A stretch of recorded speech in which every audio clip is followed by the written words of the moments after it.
ચાલો જો મેં તમને મોટો દાખલો સ્વાધ્યાય 2 નો મોટો દાખલો તમને મોકલી દીધો છે।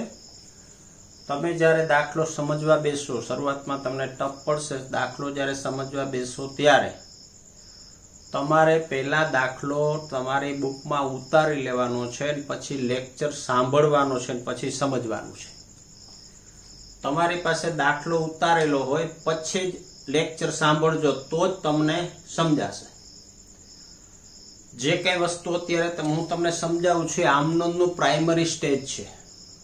આપણે જ્યારે આમનોંધ લખશું ત્યારે એક ખાતું ઉધાર કરશું, બીજું ખાતું જમા કરશું। ક્યુ ખાતું ઉધાર કરવું, ક્યુ ખાતું જમા કરવું, એના માટે આપણે 3 નિયમો લખ્યા છે અગાઉ। વ્યક્તિ ખાતાનો નિયમ, માલ મિલકત ખાતાનો નિયમ અને ઉપજ ખર્ચ ખાતાનો નિયમ। હવે આને અગાઉ મેં એવી ચર્ચા કરી હતી કે કોઈ પણ વ્યવહારમાં 2 ખાતા સંકળાયેલા હોય છે, એટલે તમારે વ્યવહાર વાંચીને પહેલા 2 ખાતા નક્કી કરવાના છે। એક વ્યવહારમાં ઓછામાં ઓછા 2 ખાતા હોય જ, એ 2 ખાતા જુદા પાડવાના। પછી જે ખાતું હોય, વ્યક્તિ ખાતું હોય તો વ્યક્તિ ખાતાનો નિયમ લાગશે, માલ મિલકત ખાતું હોય તો માલ મિલકત ખાતાનો નિયમ લાગશે, ઉપજ ખર્ચ ખાતું હોય તો ઉપજ ખર્ચ ખાતાનો નિયમ લાગશે। પહેલા દાખલામાં તમને મારા ખ્યાલથી 15 વ્યવહારો આપેલા છે। આ 15 વ્યવહાર પછી એના પછીના દાખલામાં 10-15 વ્યવહાર આપેલા છે। 2 દાખલા સમજશો પહેલા કરતા બીજામાં તમને થોડીક વધારે ખ્યાલ આવશે, પણ શરત એ છે કે તમે તમારી ટેક્સ્ટબુકમાં દાખલો, તમારી નોટબુકમાં દાખલો ઉતારેલો હોવો જોઈએ, પછી જ આ લેક્ચર સાંભળજો, સમજજો। ન સમજાય તો બીજી વખત રિપીટ કરજો। પહેલો વ્યવહાર 50,000 રોકડા લાવી ધંધો શરૂ કર્યો। હવે આમાં 2 ખાતા તમારે જુદા પાડવાના। ક્યાં 2 ખાતા છે? તો હવે વ્યવહાર રોકડ છે કે ઉધારી નક્કી કરવાના 5 નિયમો આપણે લખી ગયા છે। વ્યવહાર રોકડ છે કે ઉધાર એ નક્કી કરવાના 5 નિયમો અગાઉ આપણે લખી ગયા છે, સમજી ગયા છે। પછી મેં તમને નીચે એક નોંધ સ્વરૂપે એવું લખાયું છે કે રોકડના વ્યવહારમાં 1 ખાતું રોકડ ખાતું હોય જ, અને ઉધારના વ્યવહારમાં 1 ખાતું વ્યક્તિ ખાતું હોય જ। હવે પેલા વ્યવહાર વાંચો એટલે પેલા નક્કી કરો કે આ રોકડ વ્યવહાર છે, તો કે આ રોકડ વ્યવહાર છે, એટલે 1 ખાતું તમને મળી ગયું રોકડ ખાતું। અને ધંધાની શરૂઆત થતી હોય ત્યારે બીજું ખાતું તમારે આખો વિચી લખી જ નાખવાનું, મૂડી ખાતું। એટલે 2 ખાતા જુદા પડી ગયા। ક્યાં ક્યાં? તો કે રોકડ ખાતું અને મૂડી ખાતું। હવે રોકડ ખાતું એ કયા પ્રકારનું ખાતું? તો કે માલ મિલકત ખાતું, અને મૂડી ખાતું છે એ વ્યક્તિ ખાતું। આપણે ખાતાના વર્ગીકરણમાં આવું શીખી ગયા છે। હવે રોકડ ખાતું ઉધાર કરું કે જમા, તો એને લગતો આ માલ મિલકતનો નિયમ લગાવવાનો। તો માલ મિલકતનો નિયમ શું કહે છે? આવે તે ઉધાર, જાય તે જમા। હવે વિચારો, તમે રોકડા 50,000 રોકડા લાવી ધંધો શરૂ કરો તો ધંધામાં રોકડ આવે કે જાય? તો કે રોકડ આવે। તો માલ મિલકત ખાતામાં માલ મિલકત ખાતું છે, અહીં લખશું રોકડ આવે છે, રોકડ ખાતે ઉધાર, આ રોકડ ખાતે ઉધાર। પછી બીજું છે મૂડી ખાતું। જો પેલા ઉધાર અસર પછી જમા અસર। ઉધાર અસર કા વ્યક્તિ ખાતું હશે તો અહીંયા આવશે, માલ મિલકત અહીંયા આવશે, ઉપજ ખર્ચ અહીંયા આવશે। અહીંયા વ્યક્તિ ખાતું અહીંયા આવશે, માલ મિલકત અહીંયા આવશે, ઉપજ ખર્ચ અહીંયા આવશે। મૂડી ખાતું કયું ખાતું? તો કે વ્યક્તિ ખાતું। વ્યક્તિ ખાતાનો નિયમ લેનાર ખાતે ઉધાર, આપનાર ખાતે જમા। હવે માલિક છે, કારણ કે મૂડી ખાતું માલિક માટે જ વપરાય છે। માલિક છે એ ધંધામાંથી લેનાર છે કે આપનાર? તો કે ધંધાને તો આપનાર છે, કારણ કે 50,000 રૂપિયા ધંધાને આપ્યા। આપનાર ખાતે જમા, તો મૂડી ખાતું વ્યક્તિ, અહીંયા લખી નાખું છું માલ મૂડી ખાતે જમા। હવે ઉધાર અસરનું કારણ, કારણ જ્યારે લખો છો ત્યારે માલ મિલકતના નિયમ મુજબ કારણ હોય તો આ બેમાંથી એક જ આવશે. વ્યક્તિને લગતું હશે તો આ બેમાંથી એક જ આવશે, ઉપજ ખર્ચને લગતું હશે તો આ બેમાંથી એક જ આવશે. તો રોકડ ખાતું છે માલ મિલકત ખાતું. શા માટે રોકડ ખાતું ઉધાર? તો કે માલ મિલકતનો નિયમ છે આવે તે ઉધાર. અહીંયા લખું છું રોકડ આવે છે. તમે એમ લખી શકો રોકડ ધંધામાં આવે છે. શા માટે મૂડી ખાતું જમા? તો કે મૂડી છે માલિકનું ખાતું છે, માલિક છે વ્યક્તિ છે, વ્યક્તિનો નિયમ શું છે આપનાર ખાતે જમા. તો અહીંયા લખી નાખવાનું માલિક આપનાર છે. બીજો વ્યવહાર 10,000 ની જસલીન પાસેથી લોન લીધી. ₹10,000 જસલીન પાસેથી લોન લીધી.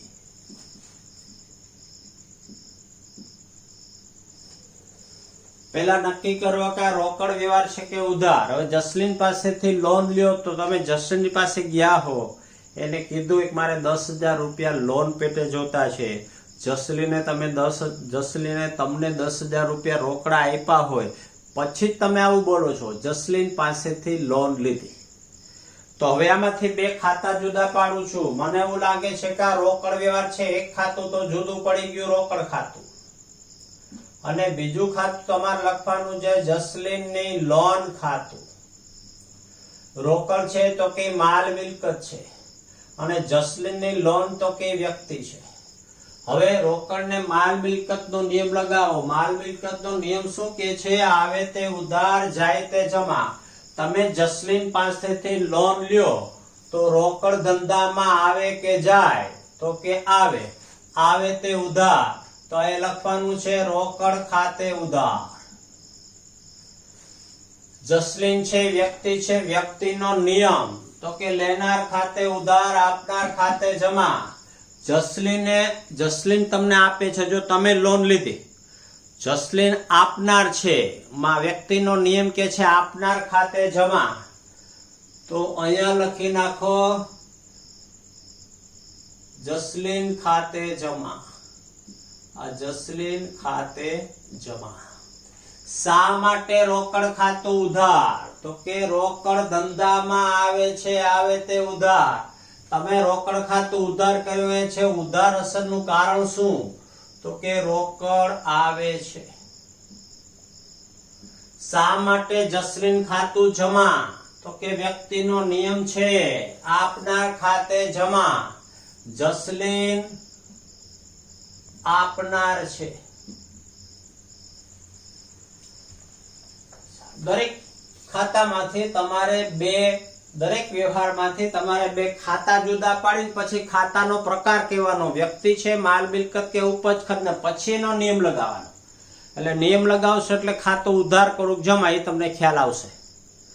ત્રીજું છે 30,000 બેંકમાં ભરી ખાતું ખોલાવ્યું. આ 30,000 બેંકમાં ભરી ખાતું ખોલાવ્યું.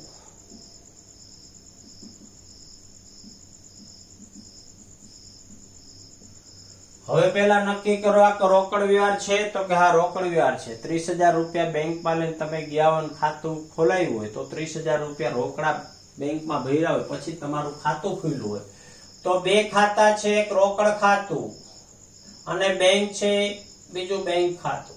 બેંકમાં ભર્યા, બેંકમાં ખાતું ખોલાયું. રોકડ છે માલ મિલકત છે, અને બેંક છે વ્યક્તિ છે.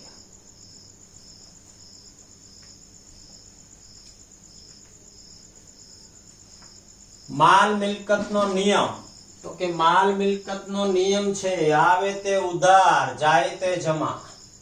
હવે તમે રોકડા બેંકમાં ભરો તો તમારા ધંધામાં રોકડ આવે કે જાય? તો કે જાય. જાય તે જમા. તો જમા અસરમાં લખી નાખો અહીંયા રોકડ ખાતે જમા. બેંક છે વ્યક્તિ છે, વ્યક્તિનો નિયમ તો કે વ્યક્તિનો નિયમ છે લેનાર ખાતે ઉધાર, આપનાર ખાતે જમા. તમે બેંકમાં રૂપિયા ભરો તો બેંક લેનાર કે આપનાર? તો કે લેનાર. લેનાર ખાતે ઉધાર. અહીંયા લખું છું બેંક ખાતે ઉધાર. બેંક ખાતે ઉધાર, જો આ થઈ ગયું બેંક ખાતે ઉધાર, રોકડ ખાતે જમા. તમારે લખવાનું છે એમ, રોકડ ખાતે જમા, બેંક ખાતે ઉધાર. નિયમ ત્યાંથી લગાવવાનો. ધીમે ધીમે ટ્રાય કરશો, આવડી જશે. કારણ કે આમનો આના ઉપરથી જ આપણને આમનો જ આવડવાની છે. ચોથું છે 8,000 નું કોમ્પ્યુટર ખરીદ્યું. રૂપિયા 8,000 નું કોમ્પ્યુટર ખરીદ્યું.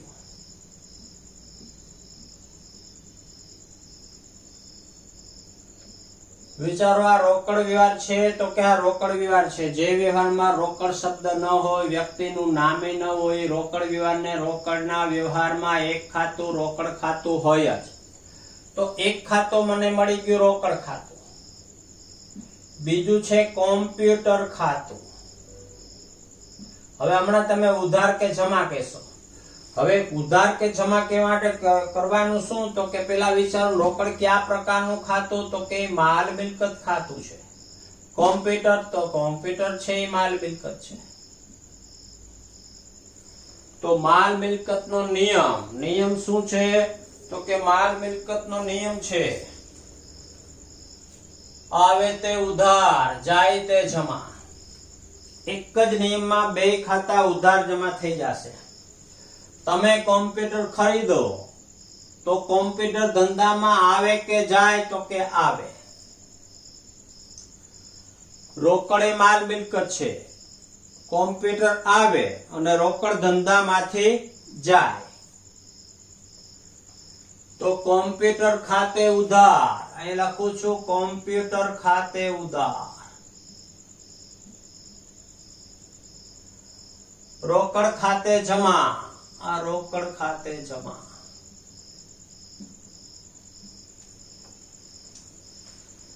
અચ્છા, બીજા વ્યવહારમાં ત્રીજામાં આપણે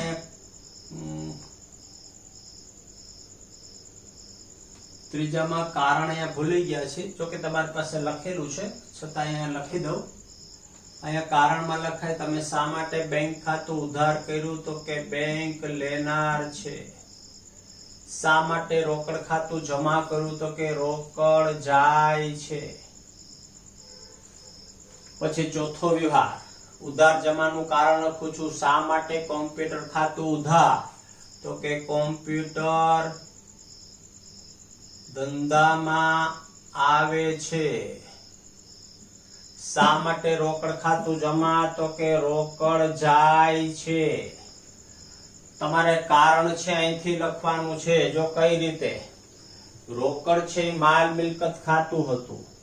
માલ મિલકત નો નિયમ હતો આવે તે ઉધાર, જાય તે જમા. તો રોકડ આવે કે જાય? તો કે જાય. આ રોકડ જાય છે. કોમ્પ્યુટર તો કે માલ મિલકત ખાતું હતું. શા માટે ઉધાર? તો કે નિયમ છે આવે તે ઉધાર. તો ઉધાર અસરનું કારણ શું? તો કે કોમ્પ્યુટર ધંધામાં આવે છે. પાંચમું, 1,000 ની સ્ટેશનરી ખરીદી. 1,000 રૂપિયાની સ્ટેશનરી ખરીદી. વિચારો, આ રોકડ વ્યવહાર છે તો કે આ રોકડ વ્યવહાર છે. રોકડ શબ્દ નથી, વ્યક્તિનું નામે નથી.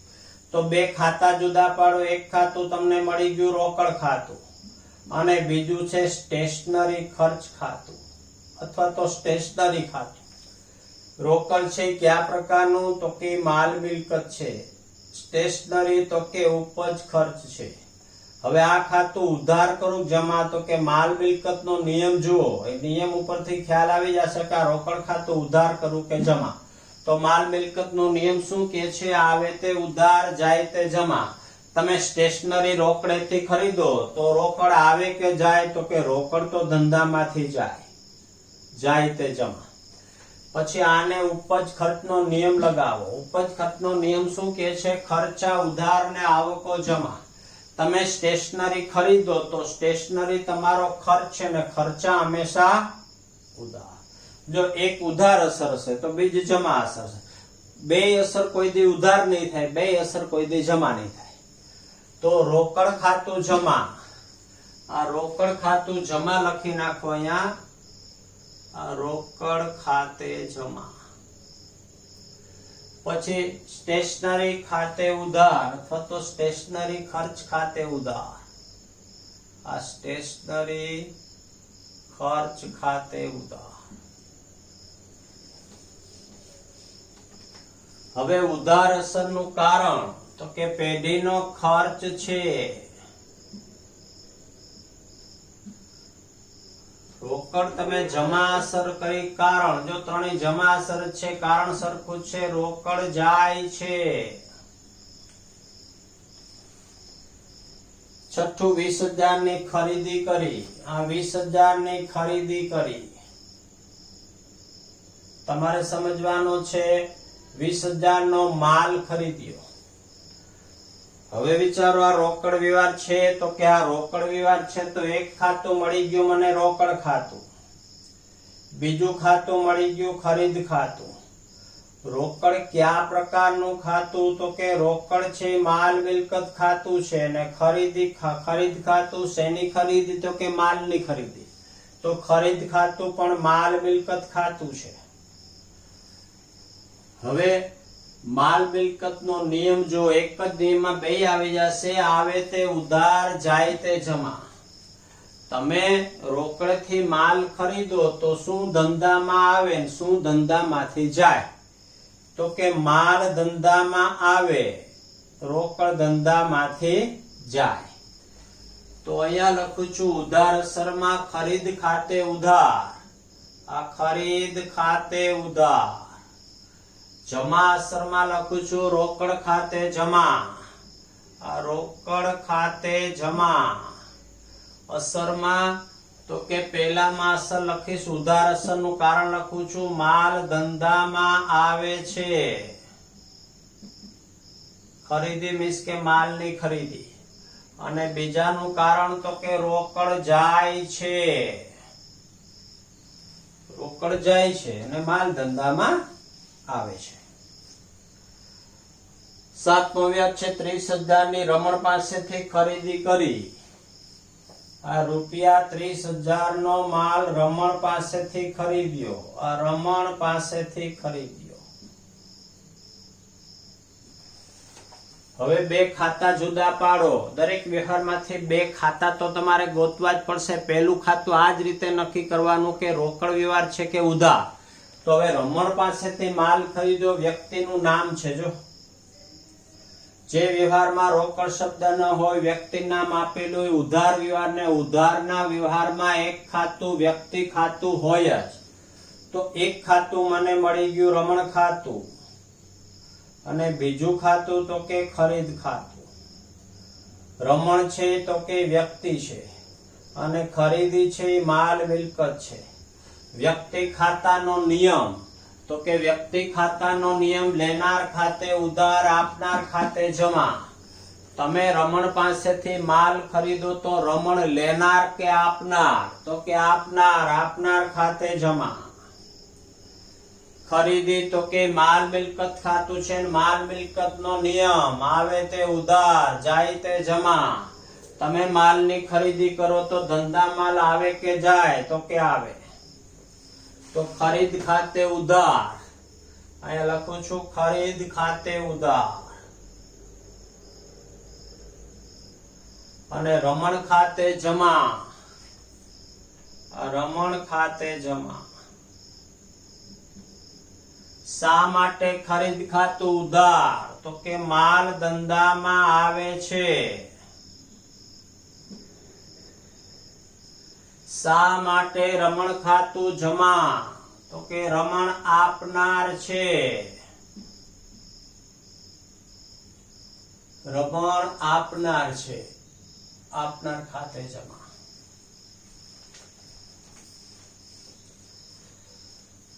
8 15,000 નો માલ 28,000 માં વેચો.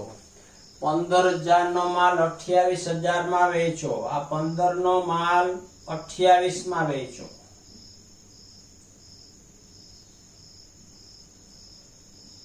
હવે રોકડ વ્યવહાર છે તો કે આ રોકડ જે વ્યવહારમાં વ્યક્તિનું નામે ન હોય, રોકડ શબ્દ ન હોય, રોકડ વ્યવહાર ને રોકડના વ્યવહારમાં એક ખાતું રોકડ ખાતું હોય જ.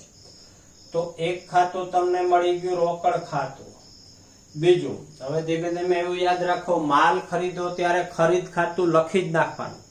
माल वेचो एम के तो वेचाण खातुं लखी ज नाखवानुं। एक शब्द बोलूं छुं, खरीदीना व्यवहारमां एक खातुं खरीद खातुं होय ज पण मालनी खरीदी। वेचाणना व्यवहारमां एक खातुं वेचाण खातुं होय ज पण मालनुं वेचाण। तो અહીં માલનું જ વેચાણ કર્યું છે। એક છે રોકડ ખાતું, બીજું છે વેચાણ ખાતું। રોકડ કયા પ્રકારનો? તો કે માલ મિલકત છે। વેચાણ તો કે એ માલ મિલકત છે। માલ મિલકતનો નિયમ તો કે આવે તે ઉધાર જાય તે જમા। તમે રોકડેથી માલ વેચો તો ધંધામાં શું આવે, ધંધામાંથી શું જાય? તો કે રોકડ આવે, માલ ધંધામાંથી જાય। तो कारण उधार असर में लखी नाखी छे रोकड़ खाते उधार, आ रोकड़ खाते उधार। वेचाण खाते जमा, आ वेचाण खाते जमा। कारण तो के कारण शा माटे रोकड़ खाते उधार? तो के रोकड़ आवे छे। शा माटे वेचाण खातुं जमा? तो के माल धंधामांथी जाय छे, अथवा माल जाय छे एम लखी शको। माल धंधामांथी जाय छे के माल जाय छे। 10मो छे 2000 नो माल रमण ने परत कर्यो। 2000 9मो व्यवहार छे। 8000 नो माल 15000 માં નીલાને વેચો। 8000 નો માલ 15000 માં નીલાને વેચ્યો। હવે વિચારો, આ રોકડ વ્યવહાર છે? તો કે ના, રોકડ વ્યવહાર નથી, વ્યક્તિનું નામ છે। જો જે વ્યવહારમાં રોકડ શબ્દ ન હોય, વ્યક્તિનું નામ આપેલું, ઉધાર વ્યવહાર ને ઉધારના વ્યવહારમાં એક ખાતું વ્યક્તિ ખાતું હોય જ, તો એક ખાતું મને મળી ગયું નીલા ખાતું, અને બીજું તો કે બીજું તો સ્પષ્ટ દેખાય છે વેચાણ ખાતું। નીલા કોણ? તો કે વ્યક્તિ છે। વેચાણ તો કે માલ મિલકત ખાતું છે। હવે વ્યક્તિ ખાતાનો નિયમ, लेनार खाते उधार, आपनार खाते जमा। तमे नीला ने माल वेचो तो नीला लेनार के आपनार? तो के तमे माल वेचो तो नीला लेनार, लेनार खाते उधार। माल मिलकत नो नियम, आवे ते उधार जाय ते जमा। तमे माल नु वेचाण करो तो धंधा माल आवे के जाय? तो के जाय। चलो अहींया लखी छे नीला खाते उधार, आ नीला खाते उधार। वेचाण खाते जमा, आ वेचाण खाते जमा। उधार असर नु कारण तो के नीला लेनार छे। जमा असर नु कारण तो के माल धंधा माथे जाय छे।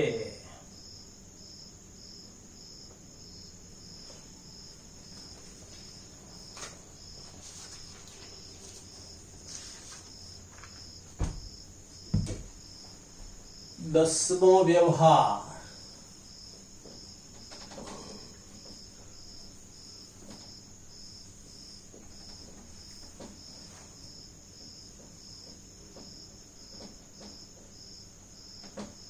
पंदर व्यवहार टोटल दाखला में आप्या छे। 15 व्यवहारनो एक दाखलो, पछी एना पछीमां लगभग 15-20 व्यवहार आप्या छे। 2 दाखला गणशो अने धीमे धीमे प्रेक्टिस करशो એટલે તમને આવડશે। પહેલો દાખલો કદાચ તમને અઘરો લાગે, પણ પહેલા કરતા બીજા દાખલામાં થોડું વ્યવસ્થિત સમજાશે, વધારે સમજાશે, પણ છતાંય પ્રેક્ટિસ કરજો, ન સમજાય તો પૂછજો। चलो एना पछीनो 10मो व्यवहार छे। 8000 नो माल रमण ने परत कर्यो। 8000 नो माल रमण ने परत कर्यो। 8000 नो माल रमण ने परत कर्यो। હવે રમણ પાસેથી હમણાં તમે 30,000 નો માલ ખરીદો તો એમાંથી કઈક નુકસાની વાળો કે જે માલ હોય તે તમે એમાંથી 8,000 નો માલ રમણને આપી દીધો, તો એક તો ખાતું તમને રમણ ખાતું દેખાય છે, બીજું તો કે ખરીદેલો માલ પરત થાય તો બીજું ખાતું લખી નાખવાનું ખરીદ માલ પરત ખાતું, વેચેલો માલ પરત થાય તો બીજું ખાતું લખી નાખવાનું વેચાણ માલ પરત ખાતું। તો જો રમણ પાસેથી ખરીદી છે એટલે બીજું ખાતું લખું છું ખરીદ માલ પરત ખાતું। રમણ કોણ? તો કે વ્યક્તિ। ખરીદ માલ પરત તો કે માલ મિલકત, ખરીદેલો માલ પરત થયો, ખરીદ ખાતું માલ મિલકત, ખરીદ પરત એ માલ મિલકત, વેચાણ ખાતું માલ મિલકત, વેચાણ પરત એ માલ મિલકત। હવે વ્યક્તિ ખાતાનો નિયમ લગાવો, યાદ રાખજો, તમે રમણને માલ પરત કર્યો, વ્યવહાર મગજમાં રાખો, તમે રમણને માલ પરત કર્યો। હવે તમે આ ખાતાનો નિયમ લગાવો, વ્યક્તિનો નિયમ। વ્યક્તિનો નિયમ શું? લેનાર ખાતે ઉધાર, આપનાર ખાતે જમા। તમે રમણને માલ પરત કરો તો રમણ લેનાર કે આપનાર? તો કે લેનાર। ખરીદ માલ પરત ખાતું છે, માલ મિલકત ખાતું છે, માલ મિલકત નો નિયમ શું? આવે તે ઉધાર, જાય તે જમા। તમે જ્યારે ખરીદી કરો ત્યારે માલ ધંધામાં આવે, પણ ખરીદેલો માલ પાછો મોકલો, પરત કરો ત્યારે ધંધામાંથી માલ જાય, જાય તે જમા। ચાલો, તો રમણ ખાતે ઉધાર, એ લખું છું રમણ ખાતે ઉધાર। ખરીદ માલ પરત ખાતે જમા, આ ખરીદ માલ પરત ખાતે જમા। કારણ શું? શા માટે રમણ ખાતે ઉધાર? તો કે રમણ લેનાર છે, રમણ લેનાર છે। શા માટે ખરીદ માલ પરત ખાતું જમા? તો કે માલ ધંધામાંથી, માલ ધંધામાંથી જાય છે। 11મો વ્યવહાર, 1500 નો માલ નીલાએ પરત કર્યો, 1500 નો માલ નીલાએ પરત કર્યો।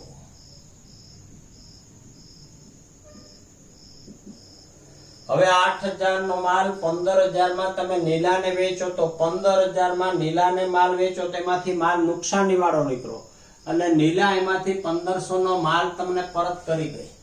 તો બે ખાતા દેખાય છે, એક નીલા ખાતું અને બીજું વેચાણ માલ પરત ખાતું।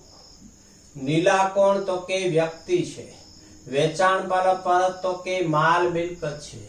વ્યક્તિનો નિયમ તો કે લેનાર ખાતે ઉધાર, આપનાર ખાતે જમા। નીલા તમને માલ પરત કરવા આવે ત્યારે નીલા લેનાર કે આપનાર? તો કે આપનાર, આપનાર ખાતે જમા। માલ મિલકત નો નિયમ, આવે તે ઉધાર, જાય તે જમા। તમે જ્યારે માલ વેચો ત્યારે માલ ધંધામાંથી જાય, પણ વેચેલો માલ પાછો ધંધામાં આવે તો માલ ધંધામાં આવે, આવે તે ઉધાર।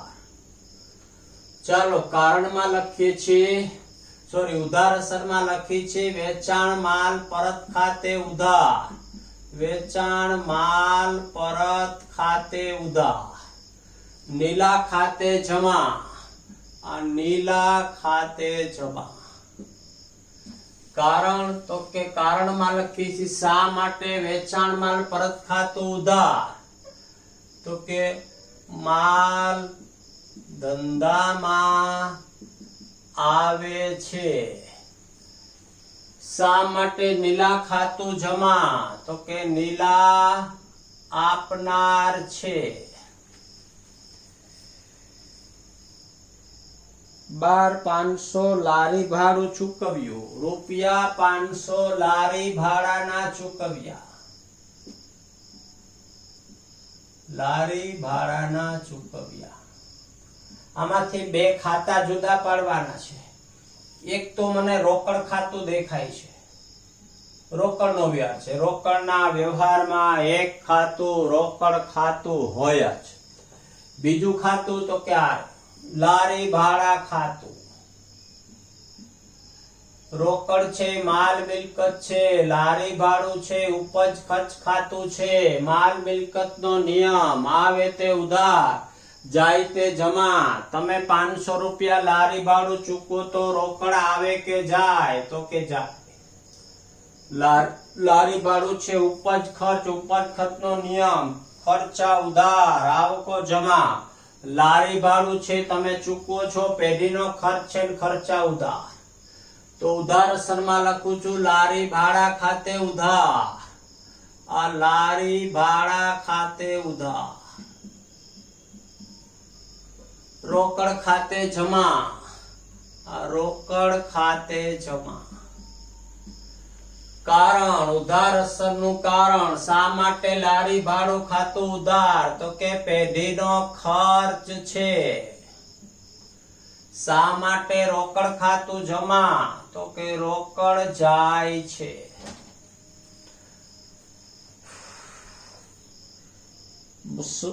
13મો વિવાદ છે 200 નો માલ આગથી નાશ પામ્યો. 200 નો માલ આગથી નાશ પામ્યો.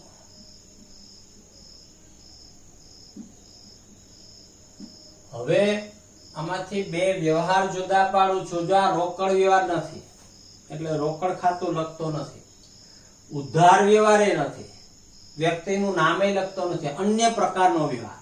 હવે આમાંથી બે ખાતા મારે જુદા પાડવા. તો એક ખાતું છે આગથી નુકસાન અને બીજું ખાતું છે આગથી બળી ગયેલ માલ. આગથી નુકસાન કયું? તો કે ઉપજ ખર્ચ. આગથી બળી ગયેલ માલ તો કે માલ મિલકત. હવે આને ઉપજ ખર્ચનો નિયમ લગાવું છું. ઉપજ ખર્ચનો નિયમ, ખર્ચા ઉધાર. આખો શબ્દ બોલે ખર્ચ કે નુકસાન ઉધાર, આવક કે ઉપજ જમા. હવે ખર્ચ કે નુકસાન ઉધાર. આગમાં તમને નુકસાન ગયું છે, ખર્ચ કે નુકસાન ઉધાર. આ તમારું નુકસાન છે. આગથી બળી ગયેલ માલ કયું ખાતું? તો કે માલ મિલકત. માલ મિલકત નો નિયમ છે આવે તે ઉધાર જાય તે જમા. તમારો માલ આગમાં બળી જાય તો માલ ધંધામાંથી જાય છે, જાય તે જમા. ચાલો ઉધાર અસરમાં લખું છું આગથી નુકસાન ખાતે ઉધાર. આગથી નુકસાન ખાતે ઉધાર. આગથી બળી ગયેલ માલ ખાતે જમા.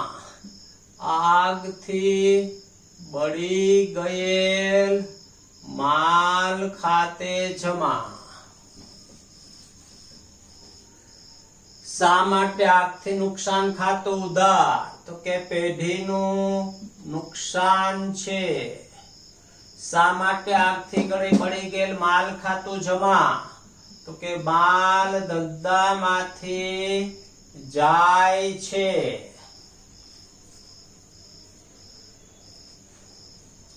14મો છે 5000 કમિશન ના મળ્યા. રૂપિયા 5000 કમિશન ના મળ્યા. આ 5000 કમિશન ના મળ્યા.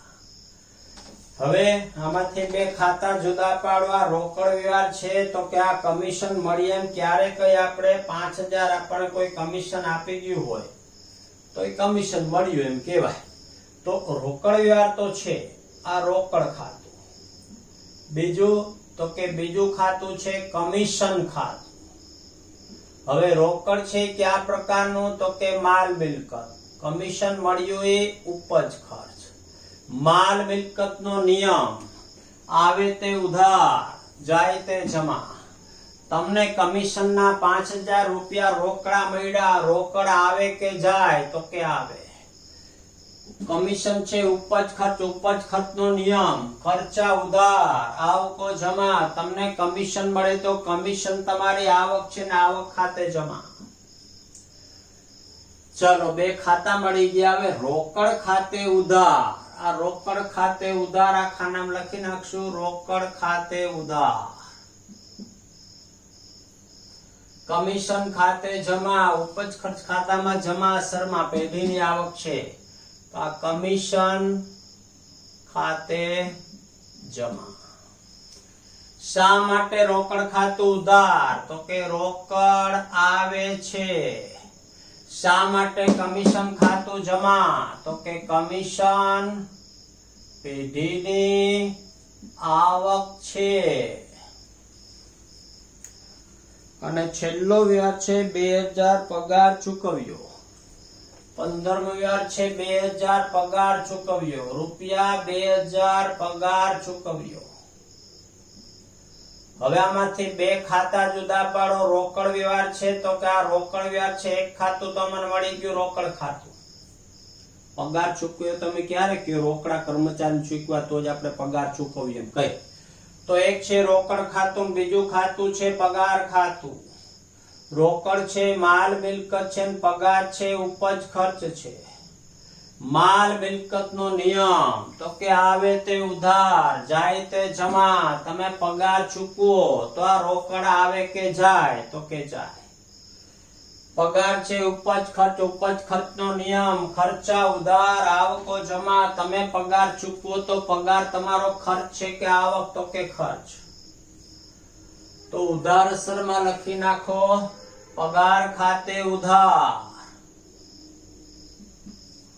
અને જમા અસરમાં લખી નાખો રોકડ ખાતે જમા. કારણ ઉધાર અસરનું કારણ તો કે પેઢીનો ખર્ચ છે. જમા અસર આ પેઢીનો ખર્ચ છે. જમા અસરનું કારણ તો કે રોકડ જાય છે. ચાલો પહેલા દાખલામાં તમારા 15 વ્યવહાર હતા. યાદ રાખજો આ 15 વ્યવહાર એક વખત, બે વખત, 3 વખત રિપીટ કરજો. મગજમાં મનોમંથન કરજો એટલે તમને ખ્યાલ આવશે. બીજું, જ્યારે તમે નામું લખો છો, કોઈ પણ નામું લખો છો, દાખલો શીખો છો, ત્યારે તમારા ધંધાના માલિક તરીકે વિચારવાનું છે. શરૂઆતમાં કોમ્પ્લિકેશન થશે પણ ધીમે ધીમે પ્રેક્ટિસ કરશો એટલે આવડી જશે.